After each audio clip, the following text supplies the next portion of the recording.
guys, it's Mike from Outside Chronicles, and I am on my way to pick up my friend Tom, and we are heading to the Catskills to hike the Devil's Path, about a 25-mile hike. We're getting a little bit of a later start, so we're going to get to the trailhead probably after dark, and our plan is to hike in about a mile, a little bit more than a mile, and set up camp whole rest of the stretch as a day hike, you know, covering the whole whatever's left, 24 miles in one day. Second hardest hike in the east, next to the Great Range, and Outside Magazine actually says it's one of the top 20 most dangerous hikes in the country. So looks steep in some areas, but I think we'll do just fine.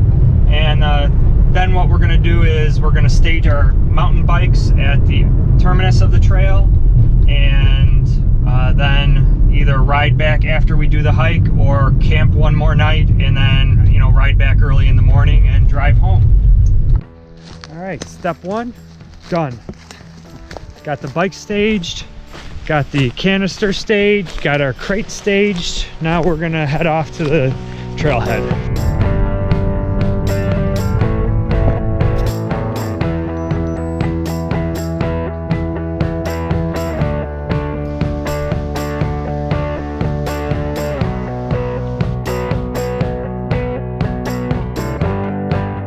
Good morning, 6 a.m. We are waking up about 7 o'clock, just before 7. Our camp is broken down. We're ready to go. We've had our breakfast. Tom's still munching away, and we're gonna hit the trail.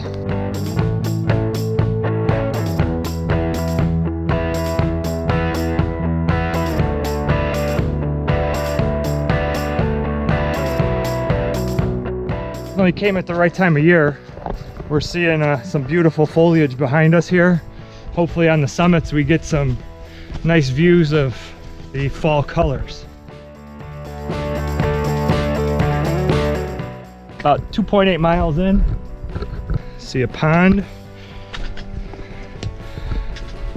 morning sunlight. Yeah, definitely quite steep going up here.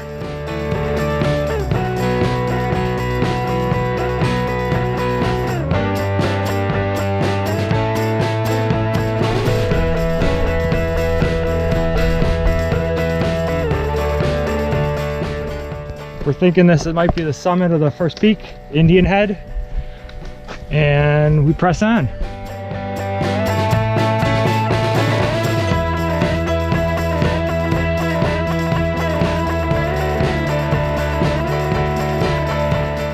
Okay, we made it over Indian Head, down Indian Head, and now we're heading to Twin Mountain, 1.1 miles away. We got about 4 miles in. It's 9:25 in the morning. We're getting a little beat up on the trail here early on. My pole gave out on me, and I got a little boo-boo on my elbow because of it, and my pole is toast. All right, so that's where we came from. That's Indian Head right there in front of us. We're at the nice lookout going up to Twin Mountain. Off in the distance you see the summit of Twin Mountain. Then next up is Sugarloaf.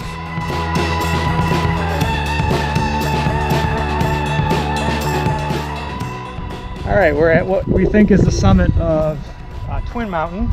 We see Sugarloaf in the background and Cloudy Valley in the foreground here. So for a snack, I'm trying keto bar, about 1,000 calories in a little brick like that. Nice and tasty. A little chocolatey, a little salty, a little bit of a coffee flavor. Real good, keto friendly, lots of calories. Get a little fuel in us and head on over to Sugarloaf.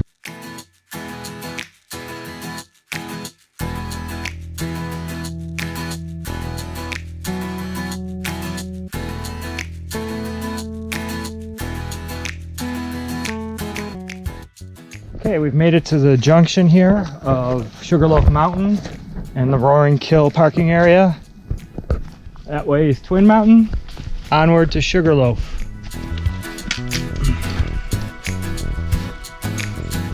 We're atop Sugarloaf. We are friend supporter. Oh, that's everybody's kind of stopping for some lunch.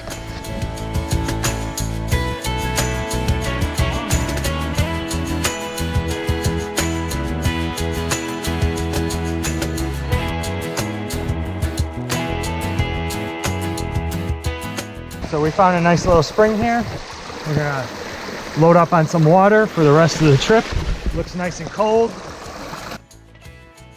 Okay, so it's Sawyer Squeeze. You fill up one of the bags with the dirty water, put this on top. You can drink right from there, squirt it into another bottle. I'm gonna actually fill my bladder up now in my pack. All right, so we successfully got some water, refilled, cooled off a little bit in the spring. Nice cold water. I have my NEU8 electrolytes. This is actually the caffeine version, so I'm going to see how this tastes. Give a little boost here. We're about halfway through. We're heading up Plateau Mountain right now, and then we'll be heading down into the Devil's Tombstone campsite. All right, so that's Round Top and Catskill Mountains. So we're at about 3,800 feet right now. Getting close to the actual summit, but it's interesting how the vegetation has changed drastically. If you look, it's all moist, mossy, alpine type stuff, all hemlock trees, no deciduous trees in this area.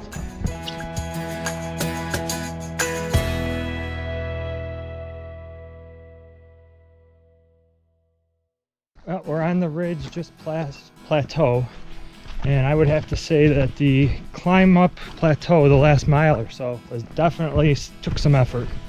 Heart was pumping, gained a bunch of elevation. Wasn't super challenging rock climbs or steepness, but it was just a constant incline going up.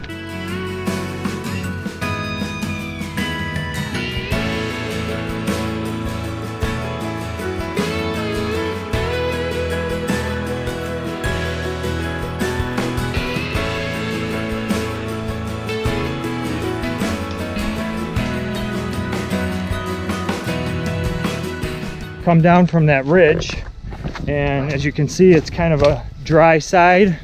Got some sun, a little bit of breeze, but the terrain has changed quite a bit again. We're into some dry rocks for a change. We've been slogging through the mud all day, and you see it's nothing but birch trees.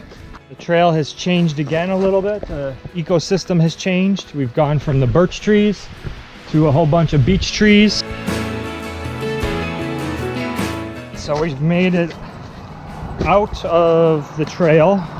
We've reached a road. We've come to Devil's Tombstone Campground in Notch Lake. Here's a view of Notch Lake.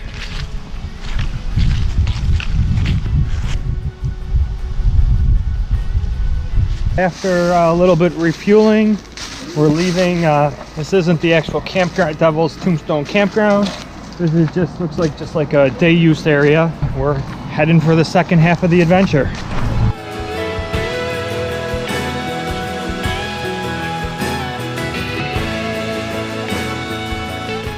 So we're right in the middle of a ascent right from the Devil's Tombstone parking lot. Not super steep, but definitely goes up and gets your heart pumping. It's been a steady climb, not straight up, but fairly decent incline.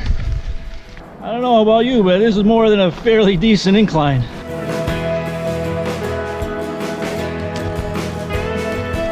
So this is the part of the trail where you start thinking, what the hell am I doing out here? Several hours in, several mountains in, we're still going up. It is an accomplishment.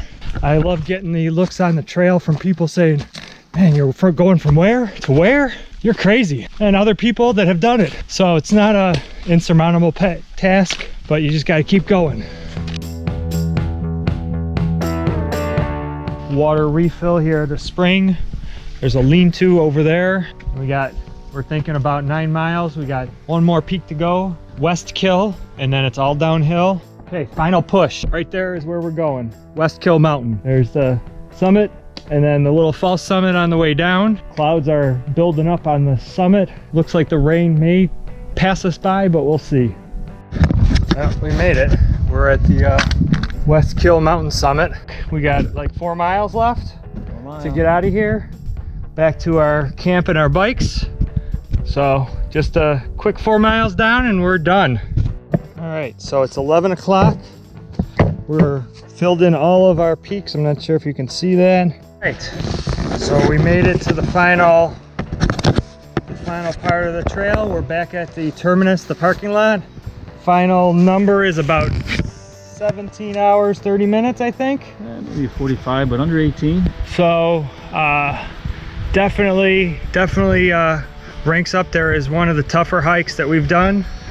Now we're gonna set up camp and go to bed. We made it through the night, slept under the stars. The rain, as predicted, held off. We checked the weather right before, so we were pretty confident we weren't gonna get rained on. And now it's time for breakfast. Avocado, granola, and I got peanut butter in here somewhere. Get some fuel in our systems for our trip back to our car. Feeling pretty good. We're gonna head up the road, go down this Diamond Notch Road, which is a limited biking road. Hopefully it's passable by mountain bikes, and then we'll head to our car.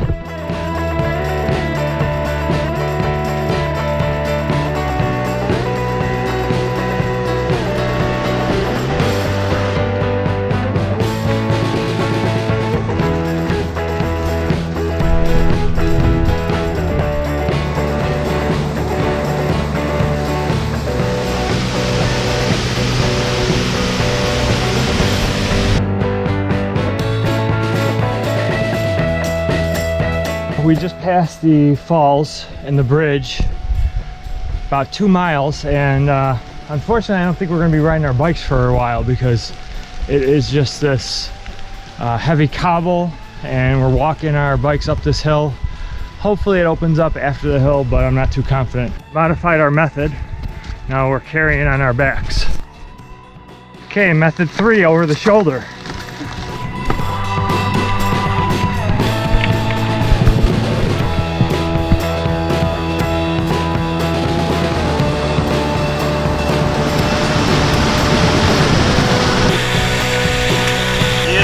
Just gets better and better.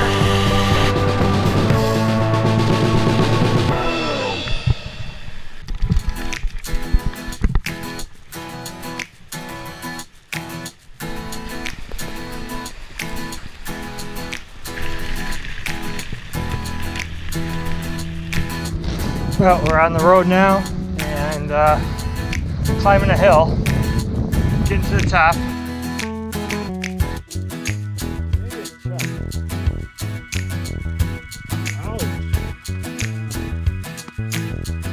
That was a long 20-mile bike ride. A lot of hills, lots of ups and downs. Would not have gone down that Diamond Notch path. Whew. Cheers, bro. Yeah, we did it again.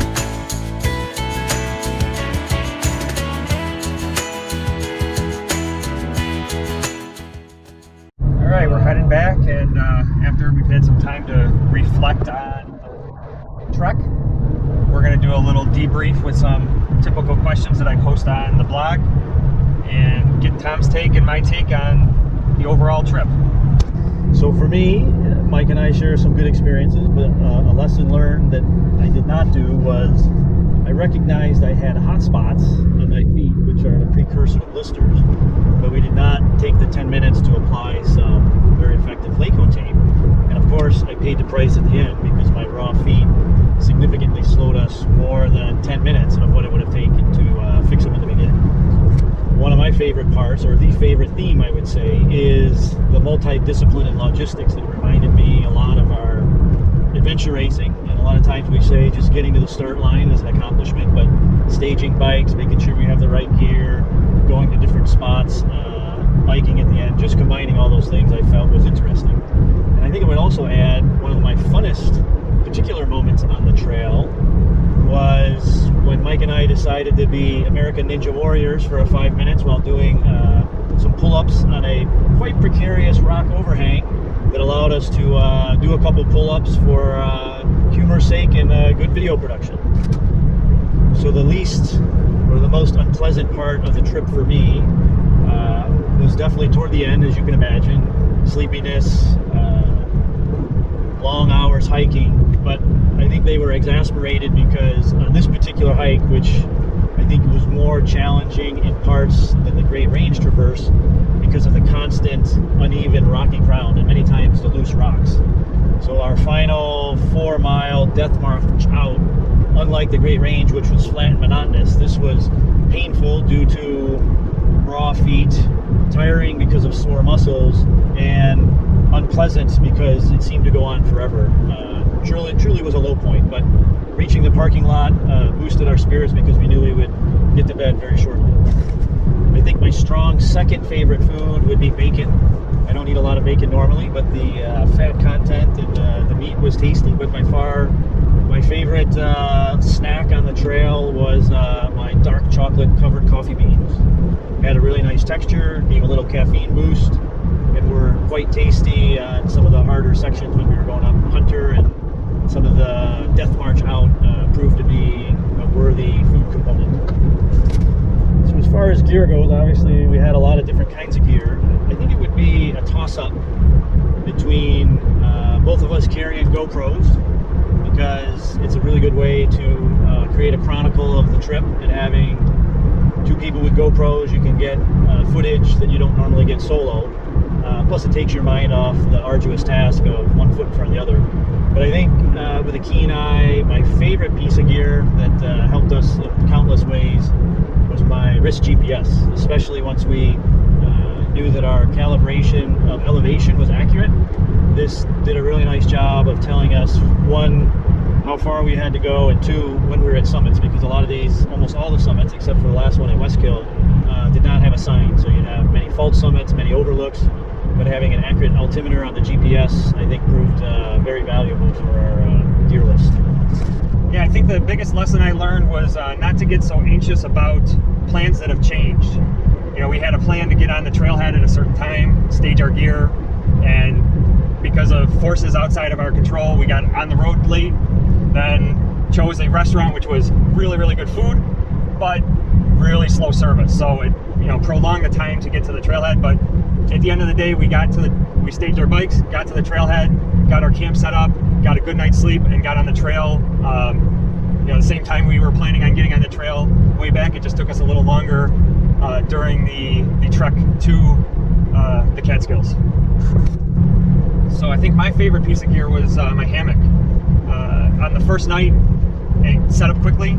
Overall, had a low base weight. You know, we set up the fly on the first night, which took a little bit longer because there was a threat of rain. Coming back from our trek, just being able to, there was no rain forecasted for that night, hooking it up to a tree, and, you know, being in bed 5 minutes later or less was really nice. Plus, it's a, you know, really comfortable way to sleep, and sleeping underneath the stars on the second night was fantastic. So for me, some of the best moments definitely on a long trip like this is having a partner like Tom to hike with. I think we both challenge each other, and, you know, when one of us is lagging behind, the other one kind of takes the lead and pushes up a incline or picks up the pace. Definitely, I don't think without Tom I would have done pull-ups on a ridge like that. So I thought he was crazy when he first went up there and did it, but he pushed me to do it, and I'm glad I did. So I think, you know, definitely on the death march out, we were kind of playing off each other. We would strike up a conversation to make sure that we were keeping pace and, you know, keeping focus. So it definitely helps when you have somebody that is equally as competent as you are on the trail, and you can actually push each other and leapfrog each other down the trail. Yeah, definitely one of the toughest or lowest parts of the trip was when you summit Westkill Mountain and you look at it and you only have 4 miles left to get out of the trail. And that last 4 miles was tough. Between, there was a false summit, then we hit clouds and fog in the dark with, as Tom already said, all kinds of uneven cobble, different kinds of rocks. It was wet, and there was also leaves on the rocks. So all of those things combined really made for a really, really difficult walk out of this trail after we summited Westkill. Yeah, I think my favorite food on the trip was, I actually had two, I'm going to say two. The keto brick that I brought along was super dense in calories. The salt and the chocolate flavor really was a pick-me-up on the trail. The other favorite that I had were those noosh packets, the MCT oil noosh packets. They were easy to put in my pocket, quick to open, and then quick to consume about 100 calories without any chewing. And you know, both the flavors that I brought the coffee flavor and the birthday cake, both hit the spot.